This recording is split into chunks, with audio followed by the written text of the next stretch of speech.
Welcome to ज्ञान उदय coaching classes ज्ञान उदय coaching classes আপোনাক স্বাগতম জনালোঁ। আপোনালোকে স্ক্ৰীনত দেখা পাই আছে ইংলিছৰ কুৱেশ্যন পেপাৰটো আপোনালোকৰ ওচৰত দাঙি দিছোঁ আৰু ইংলিছৰ চাব পাৰে পেছেজ প্ৰথমতে আহিছে। পেছেজত আপোনালোকে প্ৰথম পঢ়িব লাগিব ধুনীয়াকৈ, তাৰপিছত বুজাৰ পিছত আপুনি কুৱেশ্যন পেপাৰটো সলভ কৰিব লাগিব কুৱেশ্যন, আৰু ইমান টান নাহে, বহুত সহজ আহে। এইটো আপোনাৰ 10 মাৰ্কৰ থাকে। 10 নম্বৰৰ ভিতৰত 10 নম্বৰ প্ৰায় চবৰে আহে, 99% চবৰে আহে। অকণমানৰ কাৰণে কেতিয়াবা ভুল হৈ যায়, কিন্তু এইটো কুৱেশ্যনটো বহুত ধুনীয়া আহে। আপোনালোকে কুৱেশ্যনটো চাব পাৰিব। আপোনালোকৰ এইটো পেছেজৰে হয়, পেছেজটো ছেকেণ্ড পেৰাগ্ৰাফ হয়, 3 নম্বৰ পেৰাগ্ৰাফ হয়। আপোনালোকে চাব পাৰে যে কিমান ধুনীয়াকৈ এনভাইৰনমেণ্টৰ ওপৰত দিছে কুৱেশ্যনটো, আৰু ইয়াৰ ওপৰতে আপোনাৰ কুৱেশ্যন পেপাৰটো বনাই দিছে। আৰু যি পেছেজ আহে বা ৰিপৰ্ট আহে, লেটাৰ আহে, চব আপোনালোকৰ যদি 2-3 বছৰ ৰিভিজন কৰি থাকে কুৱেশ্যন পেপাৰৰ, তেতিয়া আপোনাৰ 100% কমন আহিব।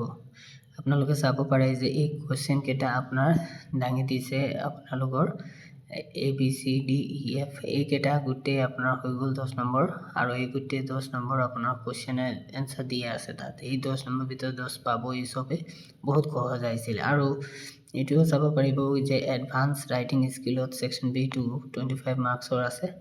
ইয়াতো মানে যোৱা কেইবছৰৰ কুৱেশ্যন ৰিপিট কৰিছে, খালি ওপৰত টপিক টাইটেল চেঞ্জ কৰি দিয়ে, বাকীখিনি সেইটোৱে থাকে। যদি আপোনালোকে 2-3 বছৰৰ কুৱেশ্যন সলভ কৰে, তেনেহ'লে আপোনালোকৰ 100% কুৱেশ্যন পৰিবই। আৰু ৰিপৰ্টো ইমান ধুনীয়া পৰিছিলে। ৰিপৰ্ট ৰাইটিঙৰ যোনে প্ৰিপেৰেশ্যন কৰিছিলে সিহঁতে বহুত ভাল ৰিপৰ্ট ৰাইটিংটো লিখিব পাৰিছে।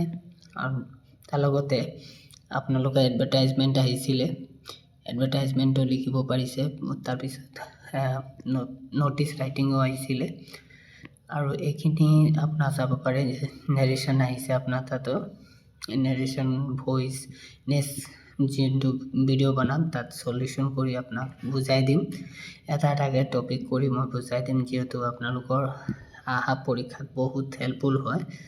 যেনেকৈ আপোনালোকে চাব পাৰে যে ভইচৰ আছে বা নেৰেশ্যন আছে, সেইখিনি কুৱেশ্যন মানে প্ৰত্যেক বছৰে অকণমান ডিফাৰেণ্টো হয়, কমনো পৰে যোৱা বছৰৰ কেইবছৰৰ কুৱেশ্যন পেপাৰৰ পৰা। যদি আপোনালোকে ষ্টেপ বাই ষ্টেপ যদি আপোনালোকে কুৱেশ্যন পেপাৰ সলভ কৰে 2019ৰ পৰা 2025-26 লৈকে, বা 2023ৰ পৰা 25-26 লৈকে যদি সলভ কৰে, আপোনালোকৰ যোনটো নেৰেশ্যন হ'ল, কাৰেক্ট টেন্স হ'ল, তাৰপিছত প্ৰিপজিশ্যন হ'ল, ডু এজ ডাইৰেক্টেড হ'ল, এই গোটেইকেইটা আপোনাক কমন পৰিব। কাৰণটো হ'ল এওঁলোকে যি কুৱেশ্যন পেটাৰ্ণ বনায় যোৱা কেইবছৰৰ পৰা চাইহে বনায়, যিহেতু কমন থাকেই 100%। তো আপোনালোকে যদি এইটো ভালকৈ পঢ়িব, তেতিয়া আপোনালোকে চব কমন পৰিব। আৰু এইকেইটা মই সলিউশ্যন কৰি দেখাম আপোনাক নেক্সট ভিডিঅ' বা নেক্সট যেতিয়া টাইম পাম আপোনাক সলিউশ্যন কৰি দিম, আৰু আপোনালোকে এটা এটা বস্তু বুজাই দিম, ঠিক আছে। আৰু এইখিনি আছিল। আপোনালোকে যদি মোৰ চেনেলটো নতুন চাই আছে, লাইক শ্বেয়াৰ ছাবস্ক্ৰাইব কৰি দিব, কমেণ্ট দিব যে কি সলিউশ্যন কৰিব লাগে, কেনেধৰণৰ কুৱেশ্যন আনিব লাগে, বা কি কৰি আপোনাৰ ভিডিঅ' প্ৰস্তুত কৰিম, যাতে আপোনালোকে ছাপোৰ্টটো আপোনালোকৰ পাম। শ্বেয়াৰ কৰিব, যিহেতু আপোনালোকৰ কাৰণেহে কষ্ট কৰি মানে ভিডিঅ' বনাওঁ, আৰু আপোনালোকৰ কাৰণে মানে মই সলিউশ্যন দিম। আৰু মই এটা কথা জানি লওক, ফাৰ্ষ্ট ইয়েৰ কৈ আছোঁ, ছেকেণ্ড ইয়েৰৰ যদি ইংলিছ পেপাৰৰ আপোনাৰ কমন লাগে, ইংলিছ গ্ৰামাৰ, মোক ফ'ল' কৰি ৰাখিব।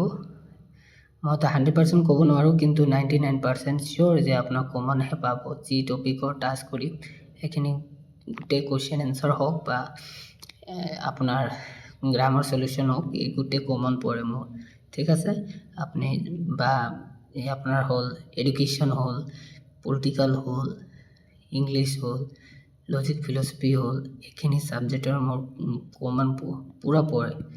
হিন্দী হ'ল, এডভান্স হিন্দী হ'ল, সেইখিনি পূৰা কমন পৰে। মোৰ চেনেলটো ছাবস্ক্ৰাইব কৰি ৰাখিব, যিহেতু মই আপডেট কৰি থাকিম কি পঢ়িলে।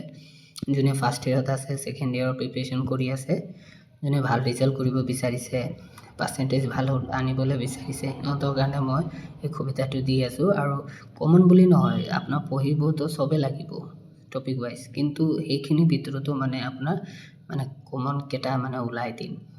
যোনটো আপোনাক বহুত সহায় কৰিব বুজাটো গ্ৰামাৰ ছেকশ্যনতো আৰু প্ৰত্যেক হিন্দী অসমীয়া আৰু আপোনাৰ কি কয় ইংলিছৰ গ্ৰামাৰটো মই ধুনীয়াকৈ আপোনাক বুজাই সলিউশ্যন দিম তো সেইখিনি আছিল মোৰ চেনেলটো যদি নতুন আছে ছাবস্ক্ৰাইব কৰিব বেল আইকন টিপি ৰাখিব যাতে মই যি বস্তু আপডেট কৰোঁ আপোনালোকৰ ওচৰত আহি থাকিব সেইখিনি কৈ সামৰণি মাৰিছোঁ ধন্যবাদ জয় হিন্দ জয় আই অসম